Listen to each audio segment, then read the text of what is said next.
जय आदिवासी, जय जोहार, जय भील प्रदेश।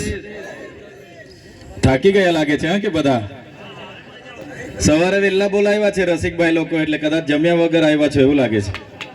તો બધા વધારે સમય હું નથી લેવાનો, વ્યવસ્થાનો પણ અભાવ છે, પણ બધાને નમ્ર અપીલ કરું છું, બધા પોતપોતાની જગ્યા લઈ લેજો અને વધારે સમય હું નહીં લઈશ.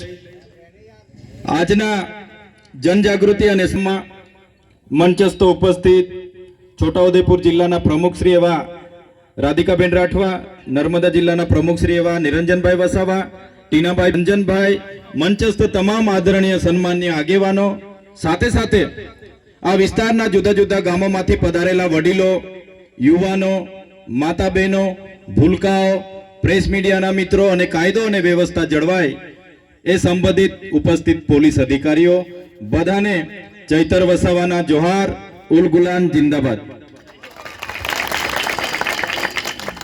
તમે બધા વિચારતા હશો કે આજે તો કોઈ ચૂંટણી નથી,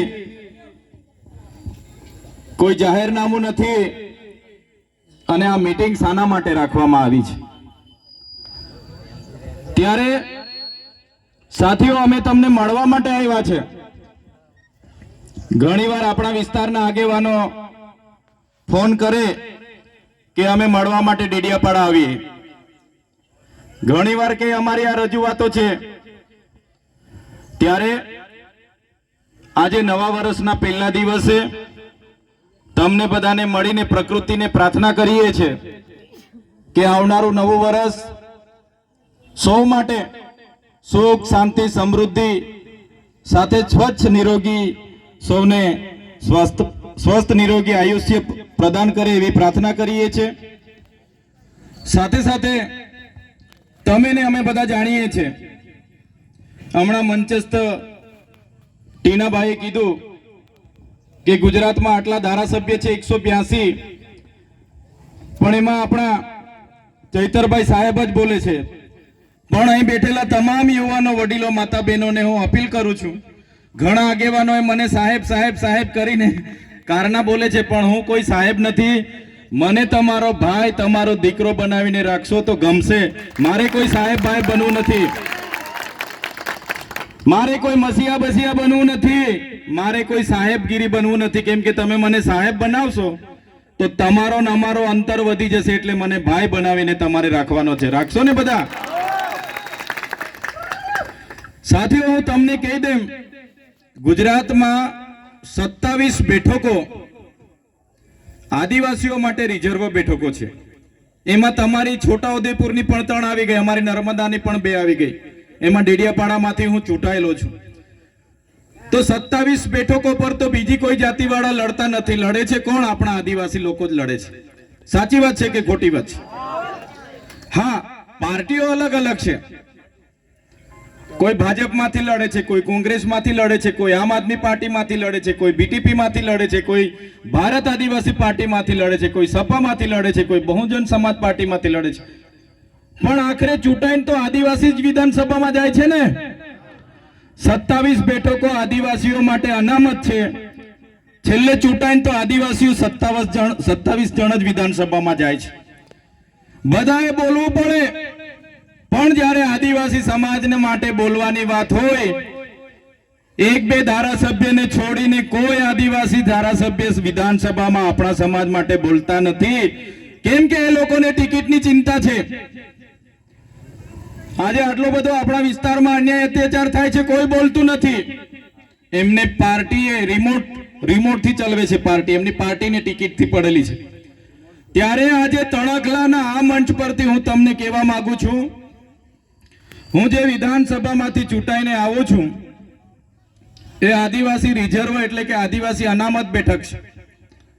મને કોઈ પાર્ટી ટિકિટ આપી દે, પણ આદિવાસીનો જાતિનો દાખલો મારા ફોર્મમાં હું નહીં મૂકું તો મારું ફોર્મ પાસ થવાનું છે નથી. ફોર્મ મારું પાસ થશે. કોઈ પણ પાર્ટી મને ટિકિટ આપી દે, પણ મારો આદિવાસીનો જાતિનો દાખલો હું નહીં મૂકું તો મારું ફોર્મ પાસ થવાનું છે. ભાઈ, પાસ થવાનું છે, નથી થવાનું ને? એટલે આદિવાસીના જાતિના દાખલાથી હું ધારાસભ્ય બન્યો છું. મારા ડેડિયાપાડાના આદિવાસી સમાજના આશીર્વાદથી હું ધારાસભ્ય બન્યો છું. આજે તમારી વચ્ચે આવ્યો છું તો આદિવાસી સમાજના ધારાસભ્ય તરીકે આવ્યો છું.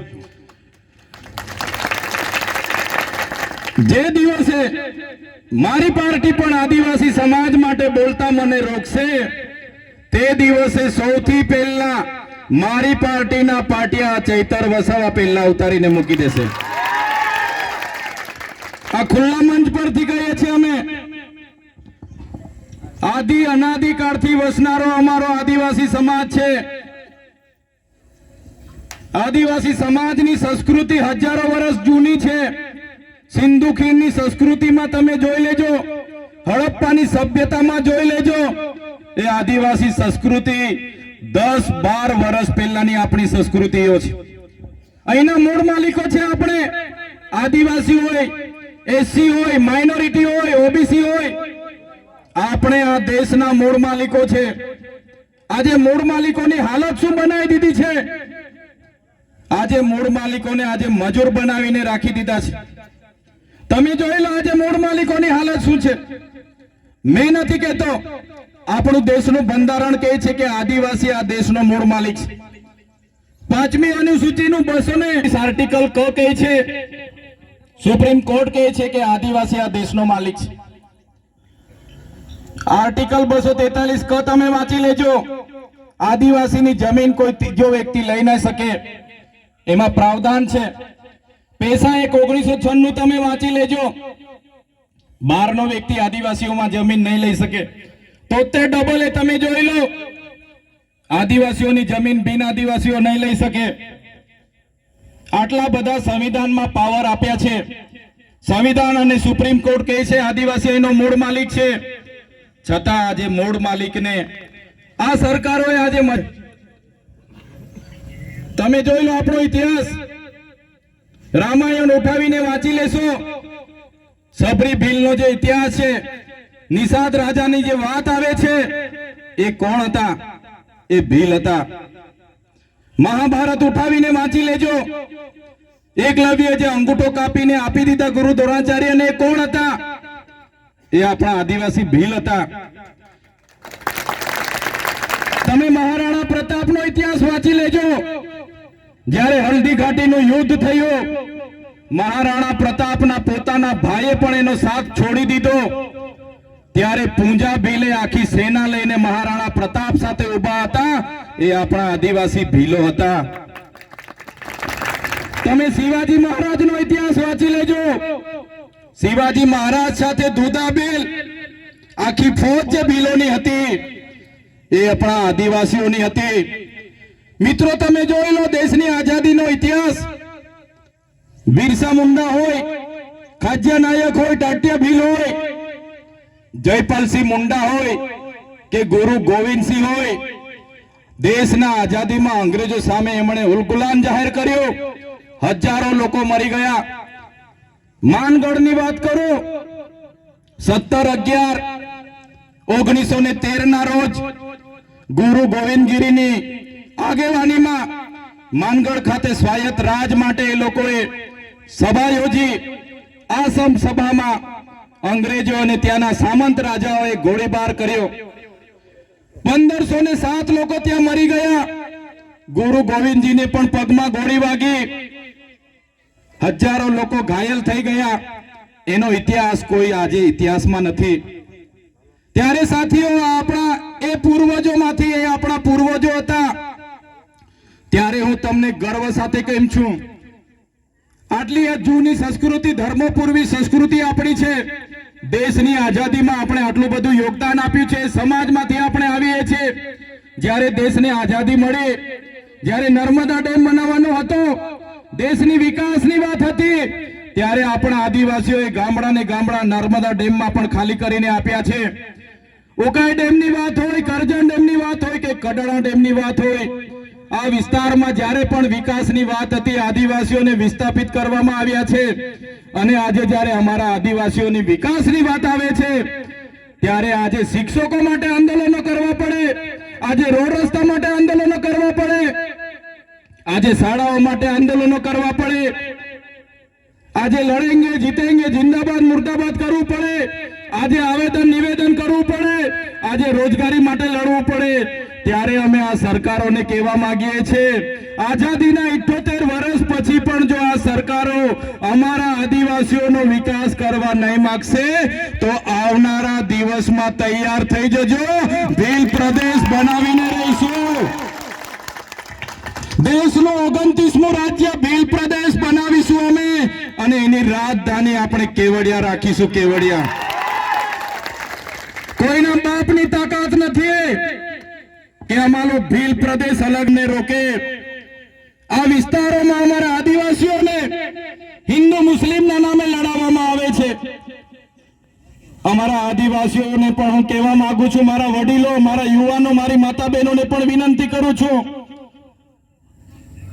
કે હવે પછી આપણે ક્યારે હિન્દુ મુસ્લિમની લડાઈમાં પડવાનું નથી, આપણા અધિકારોની લડાઈ માટે હવે બહાર નીકળવાનું છે.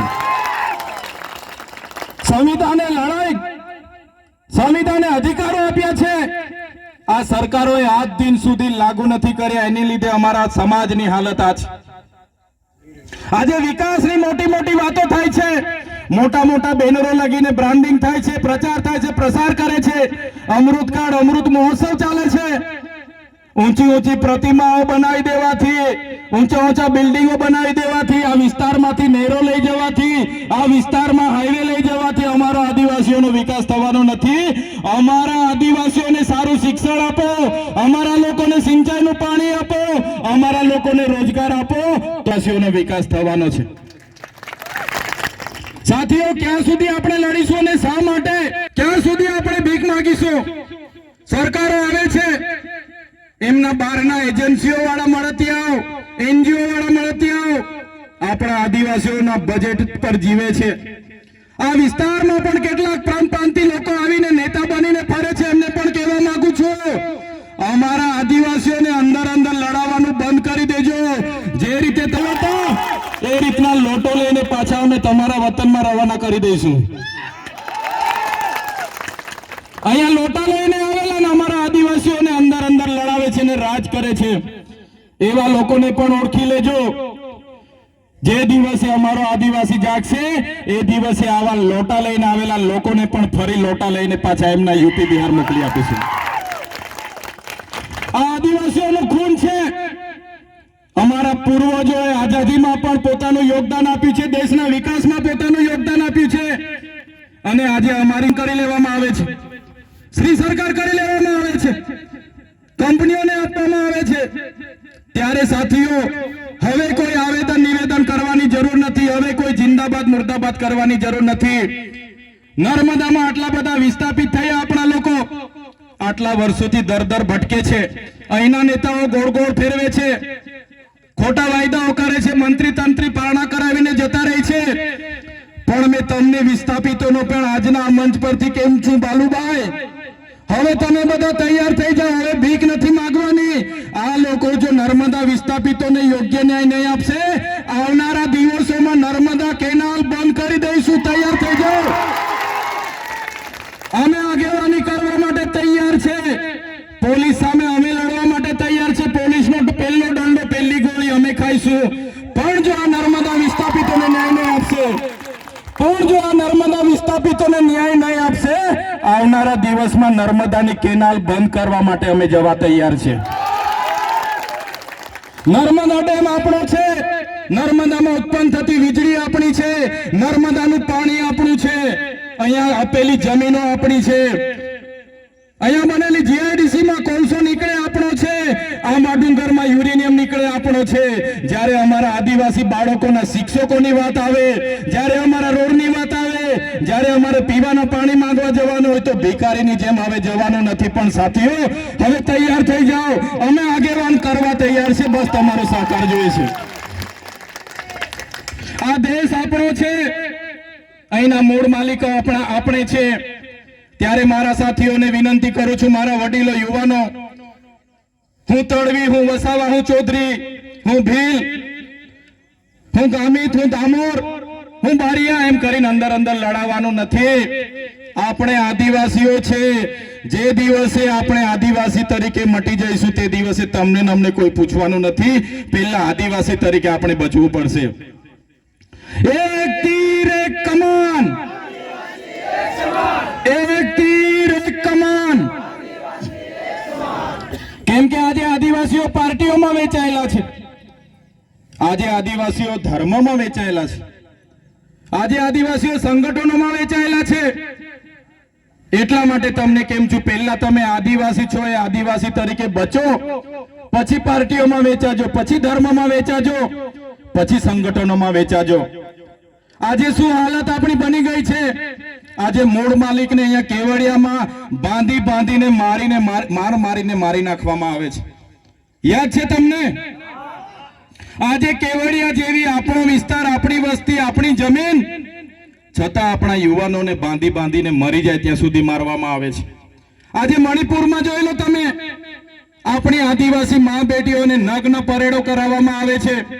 આજે મધ્યપ્રદેશમાં તમે જોઈ લો, આજે આપણા આદિવાસીઓને બેસાડીને ઉપર મૂત્ર વિસર્જન કરવામાં આવે છે. ક્યાં સુધી આપણે બેઠીશું? શા માટે બેઠીશું?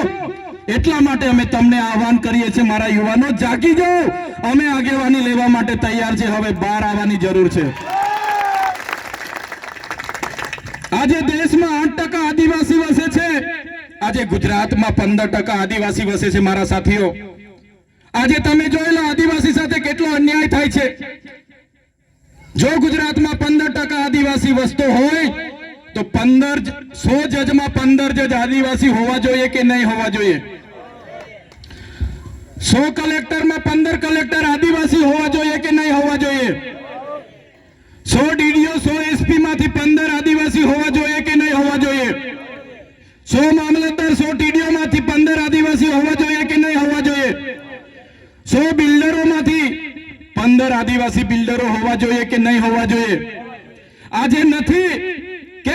કેમ કે આપણા આદિવાસી નેતાઓ બાયલા છે. કોઈ સરકાર સામે બોલવા તૈયાર નથી. ત્યારે અમે કહીએ છીએ એમના જેવા બંગડી પહેરીને અમે નથી બેઠા. જે દિવસે અમારો આદિવાસી સમાજ માટે બોલતા અમારી પાર્ટી અમને રોકશે, એ દિવસે પાર્ટીના પાટિયા પણ આ ચૈતર વસાવા ઉતારીને મૂકી દેશે. અમને ચૂંટણીઓનો મોહ નથી, પણ જ્યાં સુધી સત્તા પર નહીં આવીશું ત્યાં સુધી આ લોકો ગાંઠવાના નથી. એટલે જ મેં કેમ છું, ચૈતર વસાવા આવ્યાથી અહીંયા કઈ ચમત્કાર નથી થઈ જવાનો.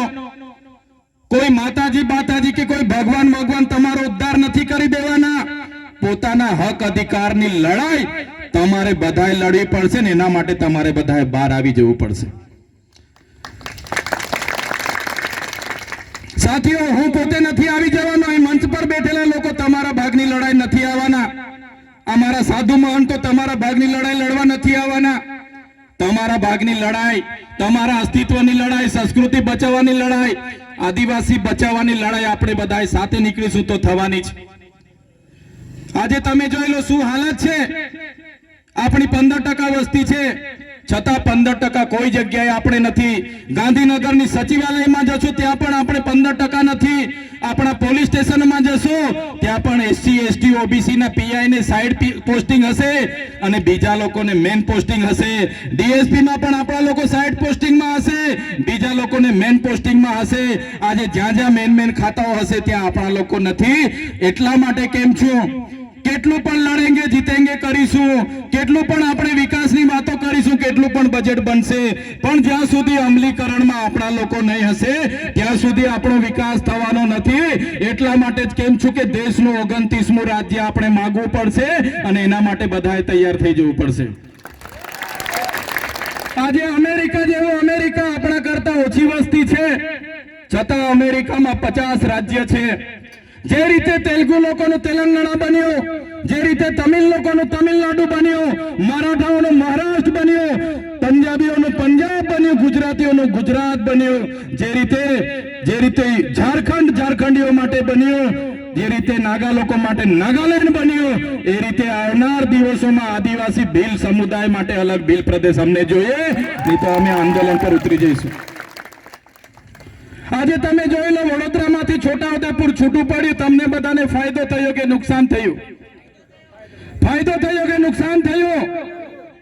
અમારે ભરૂચમાંથી 1997માં નર્મદા છૂટું પડ્યું તો અમને બધાને રાજપીપળા નજીક પડે છે ભરૂચ કરતા, અમને બધાને ફાયદો થયો. ફાયદો થયો કે નુકસાન થયું?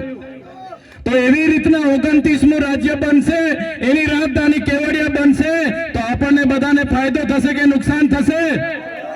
ફાયદો થશે ને. એટલા માટે આવનારા ભવિષ્યમાં 29મું રાજ્ય આપણે બનાવવું પડશે. ભીલ પ્રદેશ આપણું હતું, આઝાદી બાદ આ લોકોએ 4 રાજ્યમાં વિભાજિત કરી નાખ્યું. જે રીતે આજે અંબાજીથી ઉમરગામ સુધીના 14 જિલ્લા આપણે આદિવાસી વિસ્તાર છે, એ જ રીતે રાજસ્થાનમાં ઉદયપુર, ડુંગરપુર, બાંસવાડા, સિરોહી, પ્રતાપગઢ, એવી રીતે મધ્યપ્રદેશમાં જાંબુઆ, અલીરાજપુર, પાલ, એ રીતે મહારાષ્ટ્રમાં નાસિક, પાલઘર, આ વિસ્તાર આજે બી આપણે બધા એકબીજા સાથે જોડાયેલા છે. આજે પણ આપણી સંસ્કૃતિ, આપણી રીત ભાષા, આપણી વિધિ પૂજા, આજે પણ આપણી રોટી બેટીનો વ્યવહાર એ લોકો સાથે છે કે નથી? મધ્યપ્રદેશ સાથે તમારો છે કે નથી? એવી રીતે અમારો પણ મધ્યપ્રદેશ અને મહારાષ્ટ્ર સાથે છે. ત્યારે અલગ ભીલ પ્રદેશ આપણે બનાવવા માટે તૈયાર થઈ જવું પડશે. સાથીઓ, આજે આ વિસ્તારમાં તમે જોઈ લો શું હાલત આ નેતાઓ બનાવી છે.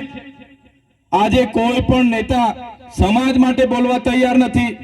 આજે આપણા વિદ્યાર્થીઓ માટે ફ્રી સિપ કાર્ડ હતા, એ બંધ કરી દીધા. એક પણ નેતાએ એક પણ સ્ટેટમેન્ટ, આજે જાતિના દાખલાઓના મેળાવડા કરીને બીજાને આપવામાં આવે છે અને આપણા લોકોને આજે લાઈનો પર કરી દીધા છે. એક પણ નેતા બોલવા માટે તૈયાર નથી. એટલા માટે હવે આપણે બધાએ જાગીને આ રાજ સત્તા આપણે લેવી પડશે. લેવા માટે તૈયાર છો ને બધા? સાથીઓ, વધારે વિશેષ નથી કહેતા. આજે તો તમને અમે મળવા માટે આવ્યા હતા. તણખલામાં આગળ પણ અમે આવ્યા હતા, પણ શું થાય છે, ઘણા લોકો ઊંચો હાથ કરીને મળીને જતા રહે. પૂછીએ કે શું કામ છે, તો ઘણા કે હું આધાર કાર્ડ લેવા જાઉં છું, ઘણા કે રેશન કાર્ડ લેવા જાઉં છું. આપણે બધા ભેગા નહીં થઈએ એવી સરકારની માનસિકતા છે. આપણે બધા નવરા પડી નહીં જઈએ એવી સરકારની માનસિકતા છે. તમે આજે જોઈ લો, સરકાર એવું ઈચ્છે છે કે આ એસટી, એસસી, માઇનોરિટી, ઓબીસી સમાજ ભેગો થશે તો એમના અધિકારો માંગશે, આપણી પાસે શિક્ષણ માંગશે, આપણી પાસે રોજગાર માંગશે, સિંચાઈનું પાણી માંગશે. એટલે આ સમાજને ભેગો નહીં થવા દેવાનો. તમે જોઈ લો આજે આપણી હાલત શું કરી નાખી છે. સંવિધાન કહે છે, બંધારણ કહે છે કે આદિવાસી મૂળ માલિક છે, અનુસૂચિ 5માં કહે છે કે મૂળ માલિક છે, સુપ્રીમ કોર્ટ કહે છે કે મૂળ માલિક છે. અને આજે આદિવાસીને પોતે અહીંયા બેઠેલા તમે બધા તણખલાના છો, આ દેશના નાગરિક છો, એ સાબિત કરવા માટે કેટલા દાખલા આપવા પડે છે ખબર છે ને બધાને? આજે મૂળ માલિકને પોતે દેશના નાગરિક છે એ સાબિત કરવા માટે કેટલા પુરાવા આપવા પડે છે ખબર છે કે યાદ કરાવો? ખબર છે તમને? કેટલા પુરાવા માંગે છે જણાવો મને. તમે દેશના નાગરિક છો, તમે અહીંયા જીવો છો, એ જીવત હયાતી માટે કેટલા પુરાવા આપવા પડે છે ખબર છે તમને? સરકાર ઈચ્છે છે એસસી, એસટી, ઓબીસી અને માઇનોરિટી ક્યારે ભેગા નહીં થાય, ક્યારે આંદોલન નહીં કરે, ક્યારે શિક્ષણ નહીં માંગે, રોજગાર નહીં માંગે, મોંઘવારી નહીં નડે. એના માટે એમને લાઈન ઉપર રાખો. તમે જોઈ લો, જે સરકારોએ આપણને આધાર કાર્ડ આપ્યા, જે સરકારોએ આપણને રેશન કાર્ડ આપ્યા, અને આપણી કટિયામાં નામ હોય એટલે આપણે ખેડૂત, સાચી વાત છે કે ખોટી વાત છે? છતાં આજે એ જ આધાર કાર્ડ અપડેટ કરાવવા માટે સરકારે કીધું કે તમે આધાર કાર્ડ અપડેટ કરાવો, અપડેટ નહીં કરાવશો તો હવે પછી કોઈ લાભ મળવાનો નથી. કીધું કે નહીં કીધું? આપણને આપણે બધા છોકરાઓને લઈને અપડેટ કરાવવા માટે લાઈન પર ઉભા રહ્યા કે નહીં ઉભા રહ્યા? 2 મહિના ઉભા રહ્યા ને આપણે. માંડ એ કામ પૈતું, પાછું સરકારે કીધું કે તમારી પાસે જે રેશન કાર્ડ છે એને તમે કેવાયસી કરાવો, બાકી તમારું અનાજ અમે બંધ કરી દઈશું. કીધું કે નહીં કીધું? આપણે ફરી રેશન કાર્ડ લઈને લાઈન પર જતા રહ્યા કે નહીં જતા રહ્યા? એ પૂરું નથી થયું ત્યાં સુધી સરકારે કીધું કે તમે ખેડૂત છો એ સાબિત કરવા માટે ખેડૂત રજીસ્ટ્રેશન કરાવો, નહીં તો તમને હવે ખેડૂત તરીકે માનવામાં નહીં આવશે ને તમને લાભ મળશે નહીં. કીધું કે નહીં કીધું? આપણને આપણે પાછા ખેડૂત તરીકે રજીસ્ટ્રેશન કરવા લાઈન પર ઉભા રહી ગયા. ત્યારે સરકારને કહેવા માંગીએ છીએ આધાર કાર્ડ તમે આપ્યા છો, રેશન કાર્ડ તમે આપ્યા છે અને કટિયામાં અમારું નામ, અમારી માલિકીનું નામ હોય એટલે અમે ખેડૂત, એમાં શું કામ અમારે રજીસ્ટ્રેશન કરાવવાનું? પણ આ સરકાર તમને મહિનાઓ સુધી લાઈન પર રાખવા માંગે છે. બાકી સરકાર ધારે એમની પાર્ટીનો તમારે સભ્ય બનવું હોય તો સરકાર કે તમે ઘરે બેસીને મિસ કોલ મારી દો એટલે અમારા પાર્ટીના તમે સભ્ય બની જાઓ છો. કહે છે કે નથી કહેતું જુવાનીઓ? કહે છે ને? અમારી પાર્ટીમાં રજીસ્ટ્રેશન કરો, સભ્ય બનવા માટે મિસ કોલ મારો એટલે આપણે મિસ કોલ મારી એટલે પાર્ટીના સભ્ય બની જઈએ કે નથી બની જતા? તો સરકારને કહેવા માંગીએ છીએ કે એવું કોઈ લાવો, એવી કોઈ સિસ્ટમ લાવો કે અમે ઘરે બેઠા મિસ કોલ મારીએ ને આધાર કાર્ડ બી અપડેટ થઈ જાય, રેશન કાર્ડ બી કેવાયસી થઈ જાય. સાચી વાત છે કે ખોટી વાત છે? પણ સરકારને